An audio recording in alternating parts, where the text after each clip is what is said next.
I gave a personal one-on-one intimate performance for a dear close friend who stopped by to visit this weekend, and I failed epically at a few tricks, and I succeeded at some others. I want to let you guys know the ones that I failed at and the things that I need to personally work on and the things that I succeeded at. What is up, folks? Jorge Anito here. Happy Monday. Thanks for coming over and welcome back. As I mentioned, yes, a personal friend of mine stopped by to visit. Got to hang out this weekend, and out of nowhere, just off the cuff, they said, "Hey, can you show me some magic tricks, some card tricks?" And I was like, "Okay, yeah." And my brain was literally like an egg frying in a pan. This person doesn't usually ask this. I mean, they do like magic, but they just, I've showed them a few things in the past, but, and so I was just like, I didn't know what to do. I didn't know where to go. Well, luckily, I have a few little decks and tricks that I have laid around the house, in the living room especially, just for this occasion. If someone ever stops by and says, "Hey, can you show me something?" I can reach over and grab a deck that I know is set up for Chicago opener, right? Or I have a deck over here that's set up for something else. And so that's basically what happened. So the very first trick that I went into after my brain frazzled a little bit was probably maybe the best trick of the whole thing. It's debatable, but it was Treasure Chest from Dave over at Magic Orthodoxy. And if you remember, I talked about this before when I did the episode of Famous Magician Moves on David over at Magic Orthodoxy. Talked about him and that trick that he performs, Treasure Chest. It landed, it just blew my friend's mind. They were just amazed. If you want to learn that trick, I'll leave a link in the description. You can head over, you can check out what I had to say about it, and you can listen to Dave teach it himself. I'll leave his link as well. It's not on Magic Orthodoxy, it's on his other channel, the Magic Channel. The second trick that I went into was Blave. Max Maven's Blave. It's a little packet trick that just landed. It's a great mentalism piece. That trick hit hard, and everybody's always afraid because, the one queen is gimmicked. "Oh, I was so sure that you were going to choose the Queen of Hearts, that I picked that from a different color deck. I was so sure you would choose this one. I didn't even bother to bring the other three." Yeah, that's the one that I did. And people's always afraid of, "Oh, aren't they going to want to see that card and examine it?" No. This person was so amazed at just the idea that there was no other queens. I gave them choices all along the way to change and this and that. So, yeah, second successful trick was Max Maven's Wave.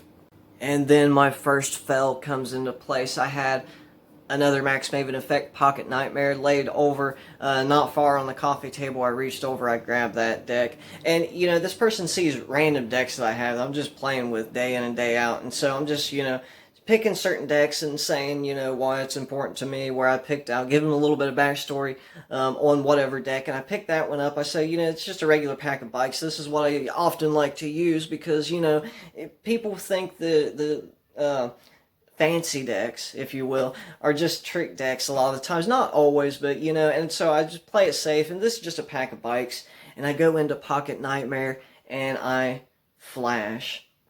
So I was able to bring it back around, but if you're familiar with the trick, she's going back through, looking for the card, and it was there. But I had a card that was supposed to be it over here on the coffee table. Well, I ended up, doing what I had to do. I was like, hold on, let's go back through, and we went back through, and it was gone. She's like, "Wait a minute, I literally just saw that."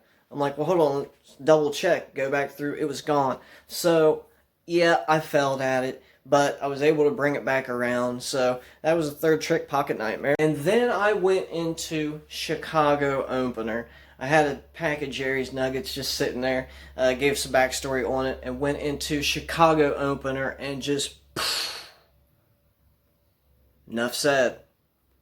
At this point, I was running out of ideas. I mean, I used some of the, the gimmick tricks and stuff. So I thought, what why don't I go into some of this sleight of hand? This, is my favorite thing. Why shouldn't I do some of that? And so I did. But, yeah, I messed up. I did this new trick, this new effect that I've been talking about called fake transpo, which utilizes the double deal, right? Where you pull the top card off just like that. And I just said, hey, look, top card, 6 of clubs, bottom card, hey, it's a jack. And I said, I went into some pattern, and when I went to turn this card over, I didn't have it tilted enough, and they caught just a glimpse of me pulling that card off the bottom and turning it over. Didn't catch the half pass, I'm usually good about keeping my finger tucked in during that, but yeah, there's like, well, I seen that right there. And I should just go ahead and mention, this is a really close friend, and they call me out on stuff. Like the few tricks I showed them in the past, yeah, they'll let me know. It's not like they have a spirit of a heckler, but like they're not going to let you get over on them. They're going to try to figure it out, and that's definitely what this person did. And so they called me out on it, and I was like, yep, and I explained, hey, this is something new that I'm working on. So yeah, I failed at that one. The next one I did was the sloppy triumph, where I just said, look, I'm just going to mix all these cards. I'm going to get this deck all messed up. And every time I do this trick, I always wonder at the end, why do I even do this? I always end up with a deck that's just looking all crazy. Cards face up, face down, face up, face down, cards face to back, basically show that, hey, they're all mixed up. But if we just click our fingers, they all restore. The order is restored. And that trick landed really well. And they was curious. They didn't want to. They want to know how it went, but you know how it goes. So the sloppy triumph went over great. At this point, I went into sleight of hand demonstrations, showing this person just different ways of controlling cards and how people do sleight of hand. So no really trick per se. I guess you could call it a trick, but so I showed bow to stern. I said, magicians control cards in a number of ways. And, just for instance, I'll show you that we do have your card in the middle. And if we just take and push it all the way in, you can see that magicians are able to control it to the top. So that went off without a hitch. Perfect. They were amazed. So bow to stern, landed hard. And then dummy me tries to do card to mouth from a seated position. Failed. That is another one that I failed at. Yeah, so if you ever do card to mouth, make sure the person is in a seated position, or at least looking down. I'm sitting right beside this person trying to do card to mouth, and so it was easy. It was one of those things where I was like, hey, could you go ahead and just push that the rest of the way in? And as soon as I went up like this, so did their eyes, because they're sitting there level with me. So yeah, card to pocket didn't work so much. I tried to demonstrate another way of controlling a card, but yeah, I got called out on it. I was actually going to do a sandwich effect, where you control the card to the bottom, and I do one of my favorite card controls, the diagonal palm shift. Not really the diagonal palm shift, but the idea, like a side still. It looks like this. So, I had my sandwich cards on the top and the bottom, and I went in like this, and I tried to control it to the bottom, and I thought that I had the angles covered, but I was just a little bit, this way, and the person caught me. They said, oh, we seen you take that out of the side of the deck. I was like, oh, yeah, and so then I, hey, I didn't do the DPS correctly. I got called out on that as well. The very last thing that I want to share with you guys is maybe the one that I'm most proud of, and it was a simple card control demonstration, but it was the classic pass, and this is how it went. So I said, look, I'm just demonstrating different ways people control cards. You say you have your card on the top, but you basically just cut the deck and you lose the card in the middle. And so magicians have a way of bringing it right back to the top. At this point, they was like, wait a minute, hold on, can you do that again? I said, normally magicians don't do that, but sure, I'll go ahead and do it. And so I went into it a second time, and I said, usually I would do something different. The way I'm holding, I know the camera is seeing the flash, but literally that's about where they were. And I was doing a little bit of movements too, so I'm moving things around, right?